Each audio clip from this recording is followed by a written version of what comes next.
एक लीला है हमारे ब्रज की कि दुर्वासा जी आए, बड़ी प्रसिद्ध लीला है। तो दुर्वासा जी यमुना पल्ली पार आके बैठ गए। सब गोपी गई ठाकुर जी के पास, बोले लाला, बोले हम बे बताओ क्या बात है। बोले एक महात्मा आयो ब्रजमंडल में। ठाकुर जी बोले अच्छा कौन सा महात्मा। बोले दुर्वासा नाम है वाको। गोपी से ठाकुर जी बोले तो कहा काम है, मोते कहा काम बताओ। बोले हम सब उनको दर्शन करनो चामे, हम सब उनको प्रणाम करनो चामे।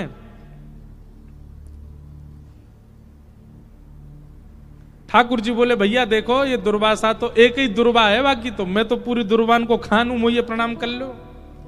सबसे बड़ा संत महात्मा तो मैं ही हूं। गोपी अरे तुम कौन सी संतन के चक्कर में पड़ी हो, मुझे प्रणाम कर लो चलो। अब गोपी बोली तुम्हें तो रोज ही कर ले, अब एक बार कृपा कर दो दुर्वासा जी के दर्शन करने। ठाकुर जी बोले कहां है दुर्वासा जी। बोले यमुना पल्ली पार।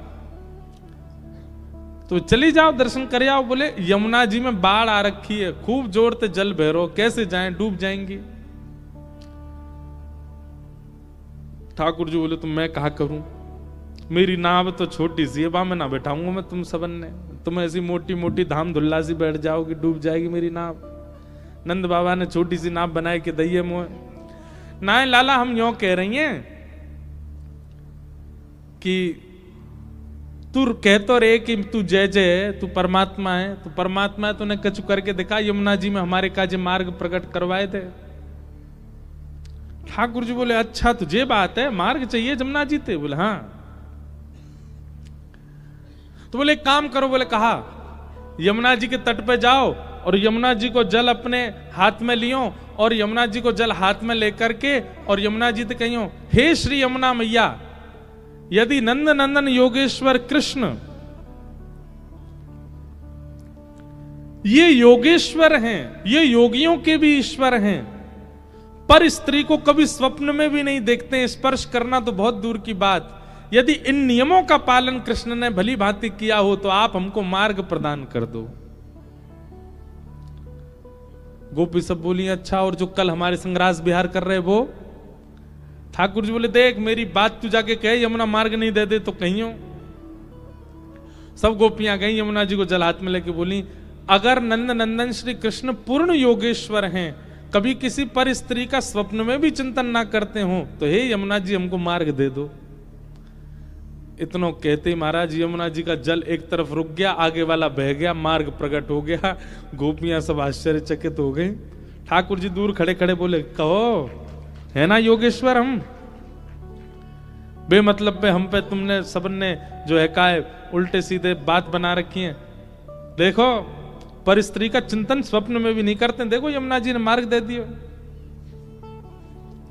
गोपी सब ठाकुर जी तो बोली लाला तो बड़ो कृपा हमको मार्ग। अब हम दुर्वासा जी पर जा रही हैं, कहाँ लेके जाएं। बोले बढ़िया 56 भोग बना के लेके जाओ गरंते।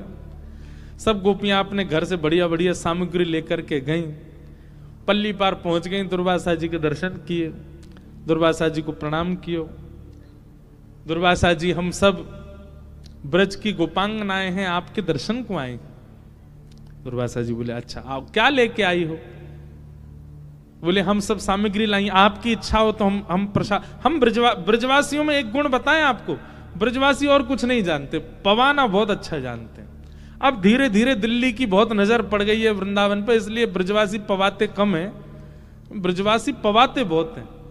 संतों में प्रसिद्धि है कि भाई ब्रज के ब्रजवासी पवा में बहुत जोड़ते, बहुत बढ़िया पवा में। हमारी पूज्य नानी, उनका तो ऐसा स्वरूप स्वभाव था कि वो कहीं भी जाती थी ना तो राशन अपने बैग में ही धर के ले जाती। कोई संत मिल जाए बाबा ने मैं कछु पवाए दूं, वहीं अग्नि चेताई लकड़ी जराई और वहीं कछु बनाए के पवा देती। ये उनको स्वरूप। हमारे वृंदावन के जितने संत हैं सब हमको जब भी मिलेंगे तो सब कहते जरूर हैं, कभी कभी कोई याद आ जाए नाना जी की नानी, बोले इंद्रेश जी आपकी नानी जी तो बहुत बढ़िया, कहीं भी कुछ चूल्हा चेताए के पवा देती।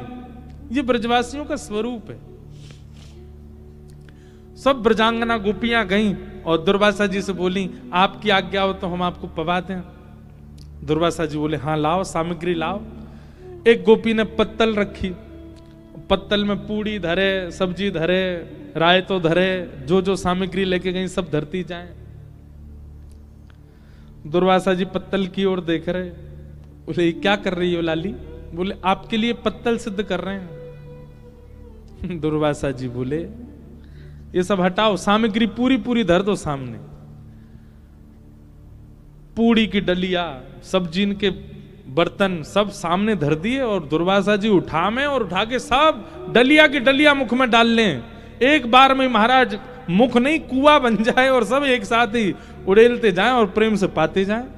गोपियां सब देख करके बोले बाबा सच में तपस्वी हैं। सबने दर्शन किए, दर्शन करके सब गोपी बोली बाबा यहाँ आवे के काजे हमने यमुना जी से प्रार्थना करी, लाला ने एक उपाय बतायो, सुबह से मार्ग मिल गयो, अब हम वापस जानो चाहे, यमुना जी में बड़ी बाढ़ है, आप कोई उपाय बता दो, आप तो बड़े सिद्ध महात्मा हो, बताओ। एक क्षण में तो आप सबरी पत्तल की पत्तल कहा, डलिया की डलिया उड़ेल ली आपने मुंह में, हमारे काज कछु उच्छिष्ट भी नहीं छोड़ो। अब यहां से वापस जावे को कछु आप उपाय बता दो, कोई मंत्र बताए दो। दुर्वासा जी बोले यमुना जी पे जाओ, यमुना जल लेकर के कहना श्री दुर्वासा जी केवल दूरवा ही खाते हो और कुछ भी कभी सेवन ना करते हो, तो हे यमुना मैया हमको मार्ग दे दो।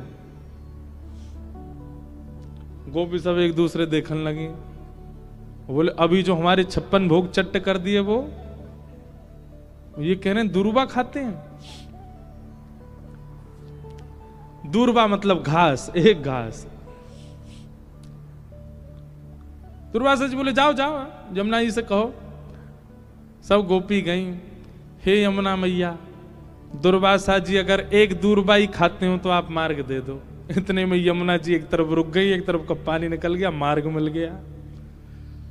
सब गोपियां उस पर पार हो गई, पर ताम्रवर्ण हो रहा था सबके मुखमंडल का। पल्ली तरफ ठाकुर जी खड़े। ठाकुर जी कहो गोपी दर्शन है गए दुर्वासा जी के, कैसे रहे दर्शन? आज कहां प्राप्त कियो सत्संग में? गोपी बोली एक ही चीज प्राप्त करी। बोले कहा?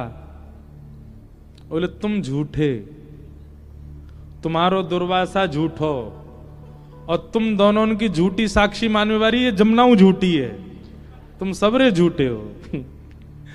बोले तुम कह रहे हो तुम परम योगेश्वर और वो दुर्वासा जी कह रहे हो वो दुर्वा खाते हैं और दोनों की साक्षी दे रही है ये यमुना। ठाकुर जी बोले प्रत्यक्ष दृष्टि से देखोगे तो ये झूठ दिखेगा, लेकिन वास्तविकता यही है कि मैं योगेश्वर हूं। स्त्री पुरुष का भेद मेरे चित्त में नहीं आता। कभी किसी पर स्त्री क्या किसी का भी काम भाव से तो चिंतन मैंने किया ही नहीं है, इसीलिए यमुना ने मार्ग दिया।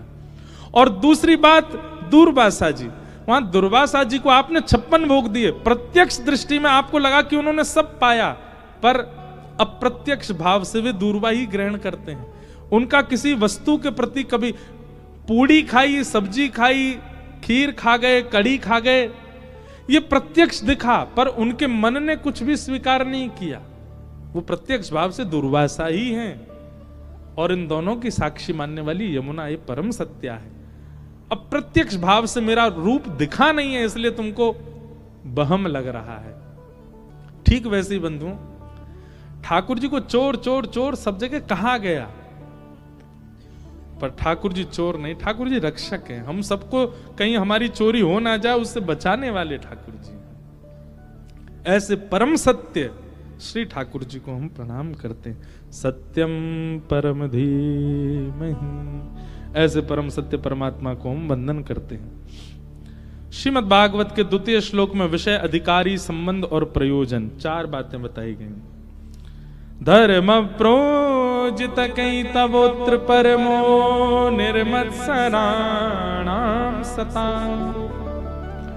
वैद्यं वास्तवमत्र वस्तु शिवदं तापत्रयोन्मूलनम् श्रीमद्भागवते महामुनिकृते किं वा परैरीश्वरः सद्यो हृद्यवरुध्यते त्रिकृतभिः शुश्रूषुभिस्तच्छणात्। ध्यान से सुनिएगा। सबसे पहली बात, भागवत जी का विषय क्या, मैं बहुत विस्तार से इस भाव को बताता हूं, यहां भी बताऊं। धर्म प्रोजित कई तवोत्र परमो, परम धर्म की इच्छा चित्त में प्रकट होना, यह भागवत का विषय है। धर्म और परम धर्म ये दो बात होती हैं। धर्म होता है देह कल्याण और परम धर्म होता है आत्म कल्याण। आप भोजन करते हैं, आप सोते हैं, आप जलपान करते हैं, ये सब धर्म कहलाते हैं। आप 10 बजे सो जाते हैं, 11 बजे तक नहीं उठते हैं, यह भी धर्म है। आप 4 बजे सुबह उठ जाते हैं, यह भी धर्म है। आप दर्शन के लिए द्वारिका जाते हैं, यह भी धर्म है। आप परिक्रमा प्रदक्षिणा करते हैं पैरों से, यह भी धर्म है। पर परम धर्म क्या है? परम धर्म जहां देह प्रधान नहीं है, आत्मा प्रधान है, उसको परम धर्म कहा जाता है। कथा सुन रहे हैं, ये क्या है? ये परम धर्म है। यहां देह प्रधान नहीं है। कथा में आपके देह को कुछ भी प्राप्त नहीं होगा, आत्मा को प्राप्त होगा। सत्संग में देह को नहीं मिलता है, आत्मा को प्राप्त होता है। हमारे वृंदावन के पूज्य श्री प्रेमानंद जी महाराज, उनका प्रवचन लाखों लोग सुनते हैं, करोड़ों लोग सुनते हैं। और 2 बजे महाराज रात में इतनी कड़ाके की सर्दी में भी लोग खड़े रहते हैं उनके दर्शन को। क्यों? देह को नहीं पोषण किया उन्होंने, चित्त को पोषण किया, आत्मा को पोषण। और जब आत्मा पोषित होती है ना, तो व्यक्ति देह के अभिमान से परे हो जाता है। आत्मा जब पुष्ट हो जाती है तो देह का फिर अभिमान नहीं रहता व्यक्ति को। मुझे नींद आ रही है, मुझे सोना है, मुझे 6 घंटे से पहले मत उठाना, यह भी एक देह अभिमान है। परंतु परम वैष्णव बीतराग भक्त होता है ना, वो केवल उतना ही सोता है जितने में उसका काम हो जाए। कई बार तो भक्त जन ऐसे भी हैं, वो ज्यादा से ज्यादा, हमारे ब्रज में तो कई ऐसे भक्तों के मैंने दर्शन किए, 2 घंटा सोते हैं बस। साइंस घूम जाती है, डॉक्टरों का सिर घूम जाता, बोले ये हो ही नहीं सकता, 2 घंटा कोई कैसे सो करके जीवित रह सकता है? पर रहते हैं। जब आत्मा पोषित होती है तो देह दास बन जाता है। अभी क्या है? अभी हमारा देह स्वामी है और आत्मा उसकी दास है। भागवत जी क्या करती हैं? भागवत जी आत्मा को स्वामी बना के देह को दास बनाती है, फिर आत्मा अपने कल्याण के मार्ग पर चलने लग जाती है। देह की प्राधान्यता नहीं होती। ये सब बातें बहुत बहुत ध्यान से सुननी है आपको। अभी देह प्रधान है हमारा, पर जिस दिन आत्मा प्रधान हो जाएगी, आप देह को गौड़ मानने लग जाओगे, देह की इतनी चिंता आपको नहीं होगी। हम लोग सुनते हैं सतयुग त्रेता द्वापर में 1000 वर्ष तक तपस्या कर रहे हैं, 500 वर्ष तक तपस्या कर रहे हैं। और इस कलिकाल में किसी व्यक्ति के 5 साल की साधना देख करके हमारी आंखें खुली रह जाती हैं। अरे बाप रे, इन्होंने कैसे कर लिया? क्यों? हम सब देहाभिमानी, हमारा देह कष्ट सह ही नहीं सकता। कल एक काम करें, कल हम आपको पता ना चलने दें, आपसे पहले ही सोफा सारे उठवा दें कथा पंडाल में से, सब नीचे बैठ जाओ, क्या होगा? ओ ये कैसे होगा महाराज जी, बिना सोफा के कैसे बैठे? हमारे तो पाम दर्द करते हैं, हमारे तो घुटने में ये पड़ा है, ये है। चलो, जो बेचारे असमर्थ हैं उनके लिए सोफा पे बैठना जायज है, पर जिनके सब कुछ ठीक है, बिल्कुल पाम भी बिल्कुल चकाचक महाराज दौड़ते हैं, कमर भी बढ़िया है, वो भी बैठे हैं लद करके। क्यों? देह अभिमान, देह को अभिमान है। हम नीचे कैसे बैठ सकेंगे? अरे पाम बैठा नहीं जाएगा, अरे नहीं हम तो, अरे इतनी कम उम्र में भी बैठ गए। क्यों? देह अभिमान। हम जब भागवत के वक्ता बनने वाले थे, मतलब भाव रखा था, ये सब बातें पता है प्रारंभिक स्थिति की मुझे यहां याद क्यों आ रही? क्योंकि द्वारिका से ही मैंने शुरू किया कथा को।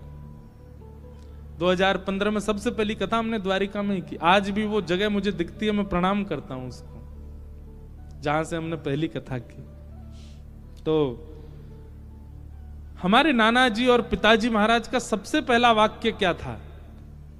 बोले कथा वक्ता यदि बनना है तो सबसे पहले देह का अभिमान छोड़ना पड़ेगा। देह अभिमानी होता ना, हम भी टी शर्ट पहन के बैठते हैं यहाँ पे, देह अभिमानी होता तो आजकल वो मोटिवेशनल स्पीकर नहीं यहाँ पे माइक लगा के घूमते रहते हैं मंच पे, हम भी ऐसी कथा कहते। कहीं ना कहीं फैशन को प्रायोरिटी देते, कहीं ना कहीं लुक्स को प्रायोरिटी देते।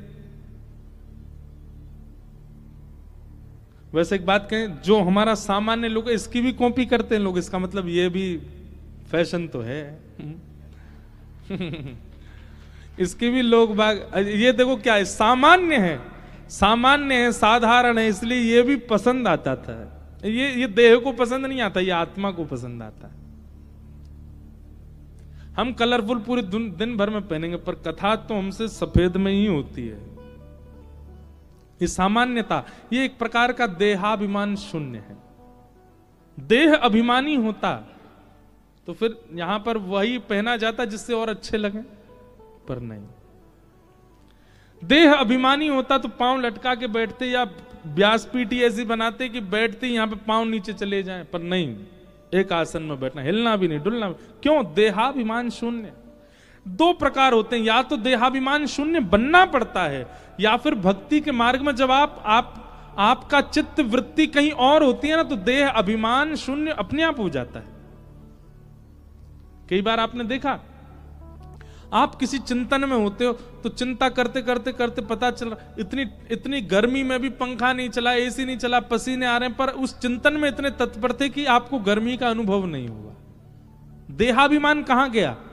जहां चित्तवृत्ति थी, उस चित्तवृत्ति के जहां होने पर, वहां होने पर देहाभिमान चला जाता है। तो कई बार कथा करने वाले और सुनने वाले के केंद्र बिंदु में द्वारिकाधीश होते हैं, उसको फिर अनुभव नहीं होता पैरों की पीड़ा, कमर की पीड़ा या कोई और पीड़ा।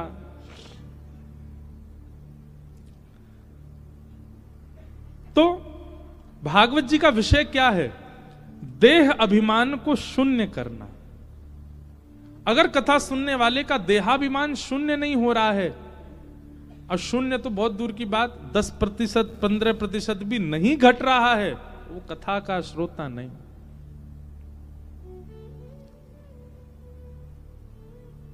जो प्रायोरिटी संसार का व्यक्ति अपने देह को देता है, वो वैष्णव नहीं देता। वो देह से सर्वथा अंतरंगी हो जाता है।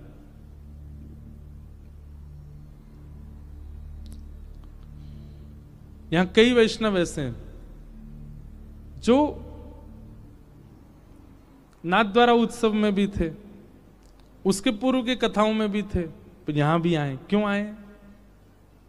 और वो बेचारे कहां रह रहे हैं, क्या पा रहे हैं, मुझे तो वह भी नहीं पता, पर आ रहे हैं सब जगह। क्यों? देहाभिमान शून्य। और उनको चिंता भी नहीं होती, वहां जाके देख लेंगे, कुछ व्यवस्था तो हो ही जाएगी, पा लेंगे। इतना देहाभिमान तो हम में भी है कि हम कहीं कथा करने जाते हैं तो पहले ही पूछते हैं व्यवस्था कैसी, कहां रुकेंगे, कहां सोएंगे, कहां। पर श्रोता तो वक्ता से भी ज्यादा देहाभिमान शून्य होते हैं। और यही कथा के श्रोता का एक लक्षण है कि वो देहाभिमान से शून्य हो रहा है।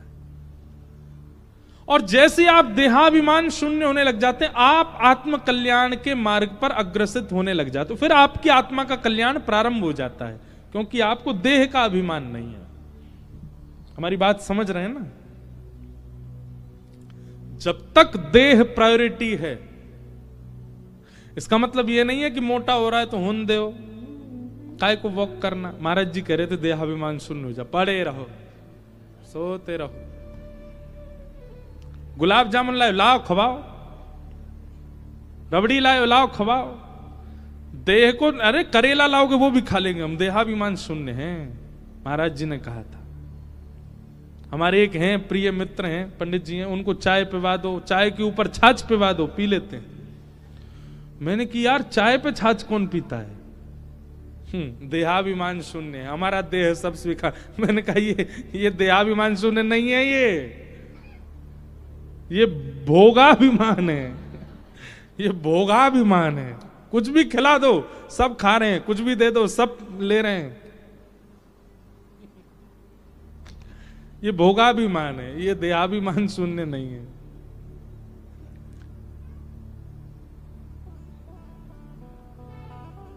हाँ हाँ,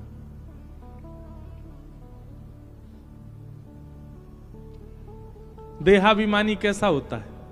देहाभिमान शून्य व्यक्ति कैसा होता है?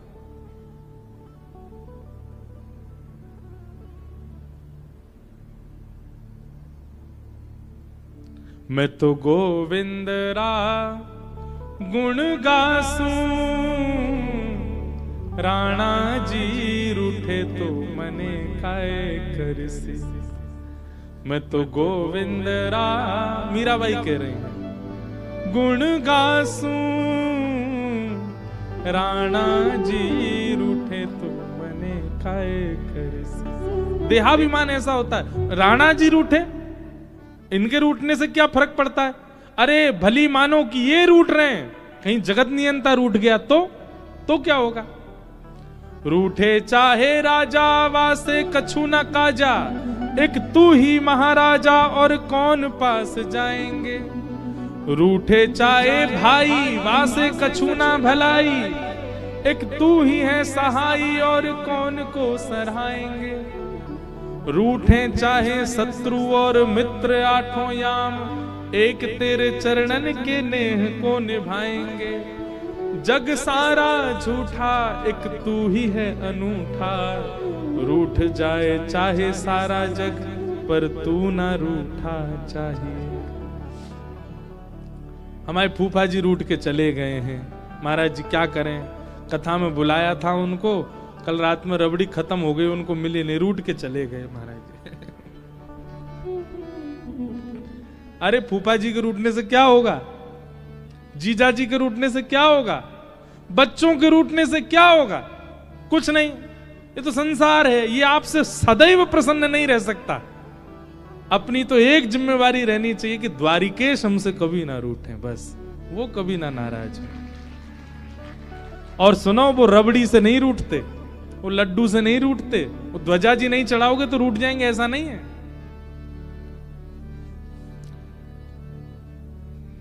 इन सब से नहीं रूठते ठाकुर जी। ठाकुर जी तो केवल एक चीज से रूठते हैं, आप कभी भी किसी भक्त का अपमान मत करना, वो उससे रूठते हैं बस। आप चाहे कितने भी पाप कर लो, कितने भी गलत कार्य कर लो, ठाकुर जी रूठते नहीं। बस हाँ ये कि पाप की मात्रा ज्यादा होती है, ठाकुर जी के कोई नहीं बेटा अपने आप कर तो रहे, भोग लेगा अपने आप ही, हमें क्या, लेकिन अच्छा बच्चा संभलने की कोशिश कर। ठाकुर जी की भावना ऐसी रहती, ठाकुर जी रूठते नहीं। लेकिन जब हम किसी भक्त का अपमान कर देते हैं तब ठाकुर जी रूठ जाते। बोले तू पाप करे मैं कुछ नहीं कहता, तू गलत काम करे, गलत खाए पिए मैं कुछ नहीं कहता, मेरे को भजने वाले का अपमान क्यों कर रहा है? सबसे बड़ा ठाकुर जी के रूठने का कारण है कि कोई भक्त नाराज हो जाए आपसे। इसलिए कभी कोई भजन करता आपसे रूठे ना, ये प्रयास करते चलो बस। देहाभिमान शून्य व्यक्ति हो जाए। मीराबाई, कहो तो कुसुमल साड़ी रंगावा, कहो तो कुसुमल साड़ी रंगावा, कहो तो कुसुमल साड़ी रंगावा। देहाभिमान शून्य है। कहो तो भगवा भेष, कहो तो भगवा भेष। हम एक दिन अगर मनेगा ना मन, तो श्री मीराबाई सा द्वारिका में कैसे ठाकुर जी में विलीन हुई वो कथा सुनाएंगे। बहुत करुण और विरही कथा है, पर एक दिन मन होगा तो कहेंगे। कहो तो मोतियन मांग भरावा, कहो तो मोतियन मांग भरावा, कहो तो मोतियन मांग भरावा, कहो तो मोतियन मांग भरावा। मीराबाई के पास कोई जड़ाऊ साड़ी लेकर के आ जाए, मीराबाई कहती इसको पहनने से क्या होगा? कोई कह देता मीरा तू सुंदर लगेगी, सब तुझको देखेंगे, मीराबाई नहीं पहनती थी। पर कोई आके कह देता अरे ऐसे ही लहंगा गोपियां पहन के जाती थी तभी श्याम सुंदर देखते थे, तुरंत मीराबाई पहन लेती, क्यों श्याम सुंदर देखेंगे। किसी संत को देख लेती भगवा वेश में, कहती आप संत ऐसे रूप में क्यों रहते हैं, बोले इससे ठाकुर जी की दृष्टि रहती है। मीराबाई भी भगवा वेश धारण करके रखती। कहो तो मोतियन मांग भरावा, कहो चिटकावा केश। एक दिन मीराबाई अपने केश ही उतारने को तैयार हो गई, क्यों, हमने सुना है कि बिना केश के रहने से ठाकुर जी को अच्छा लगता है। ये देहाभिमान शून्य है। देहाभिमान शून्य की परिभाषा है ये सब जो यहां बैठे हैं। जिन भेषा मेरो गिरधर रीझे, जिन भेषा मेरो गिरधर रीझे, जिन भेषा मेरो गिरधर रीझे, जिन भेषा मेरो गिरधर रीझे, सोही भेष धरूंगी सोही भेष धरूंगी। अरे हाँ सोही भेष धरूंगी हो मैं तो सोही भेष धरूंगी। अरे हो मैं बैराग हूँगी, करताल बजा के गाओ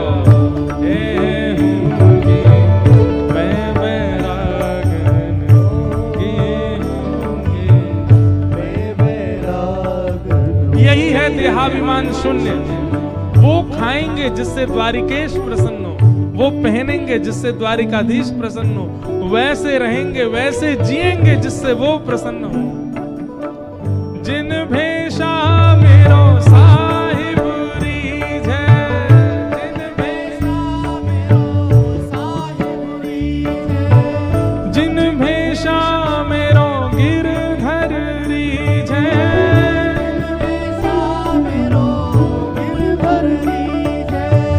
जिन भेषा मेरो सावरो रीझे, जिन भेषा मेरो सावरो रीझे, जिन भेषा राधा रमण जुरीझे, जिन भेषा राधा रमण जुरीझे, सोही भेष धरूंगी हो मैं तो सोही भेष धरूंगी। अरे हाँ मैं तो सोही वेश धरूंगी हो मैं तो सोही वेश धरूंगी हो मैं बैरागन होंगी, मैं बैरागन होंगी, मैं बैरागन होंगी, मैं बैरागन। बोलो द्वारिकाधीश की।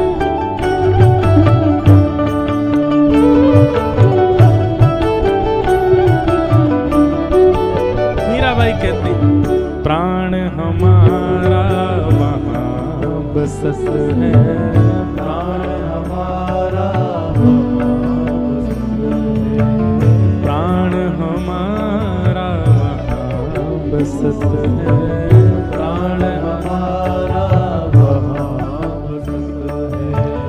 यहाँ तो खाली खो, यहाँ तो खाली खो, यहाँ तो खाली खो,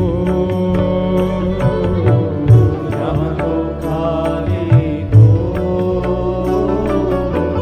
मात पिता परिवार सोई है, मात पिता परिवार सोई है, मात पिता परिवार सोई है, मात पिता परिवार सोई है, कहिए तिनका तो बाला कहिए तिनका तो, ओ बाला कहिए तिनका तो, बाला कहिए तिनका तो, अरे हाँ मैं बैरागन ही हूँगी, मैं बैरागन आऊँगी, मैं बैरागन ही हूँगी।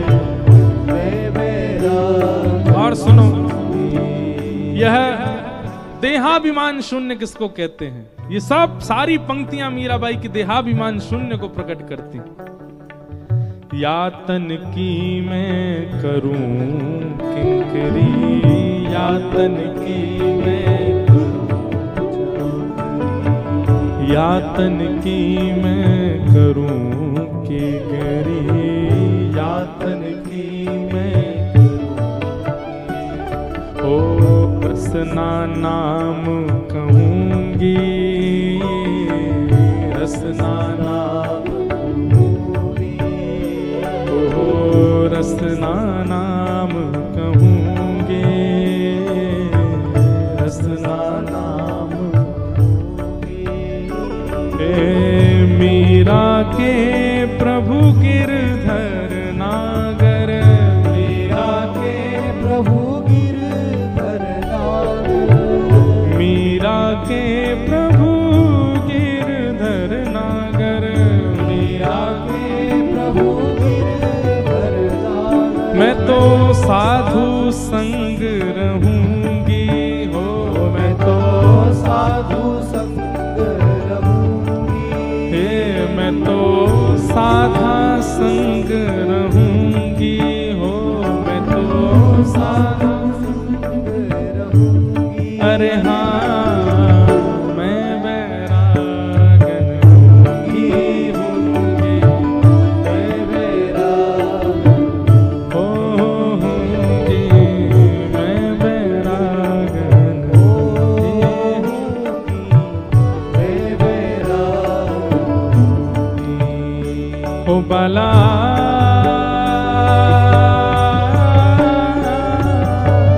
मैं बैरागन हूँगी, हूँगी, मैं बैरागन मैं बैरागन हो हूँगी, मैं बैरागन हूँगी, हूँगी, मैं बैरागन हे हूँगी, मैं बैरागन ही हूँगी, मैं बैरागन हाँ हूँगी, मैं बैरागन ही हूँगी।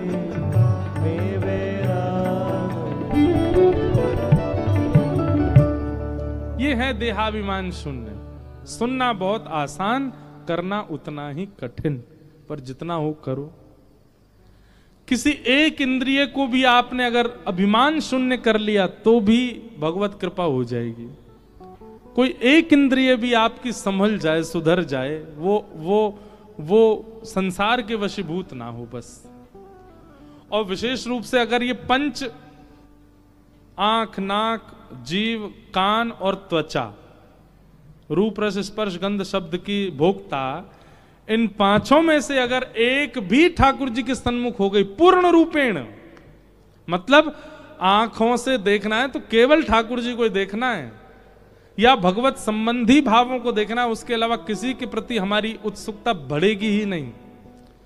आंख नहीं कर पा रहे तो कानों से केवल भगवत चर्चा सुननी है, भगवत लीला सुननी है, भगवत गुण सुनने हैं, भगवत कथा सुननी है। इन कानों से और कुछ सुनना ही नहीं।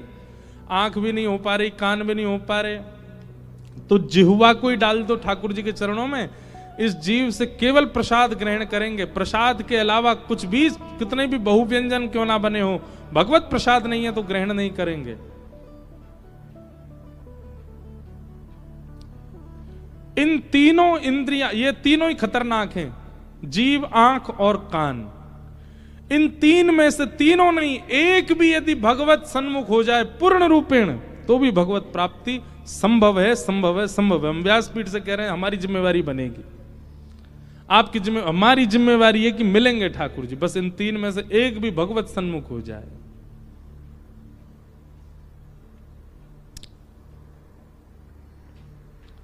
देहाभिमान शून्य। भागवत जी के द्वितीय श्लोक के प्रथम भाव में विषय बताया गया। भागवत जी देहाभिमान शून्य बनाती। इससे बड़ा देहाभिमान शून्यता क्या होगी? जब से आप कथा में बैठे हैं तब से कम स्थिरता तो है। इतने स्थिर आप सामान्य दिनों में नहीं रहते जितने स्थिर अभी बैठे हो। किस वजह से? कथा। एक दिन में जब इतना कमाल कथा कर सकती है तो पूरा जीवन ही अगर कथा को दे दिया जाए तो फिर क्या हो?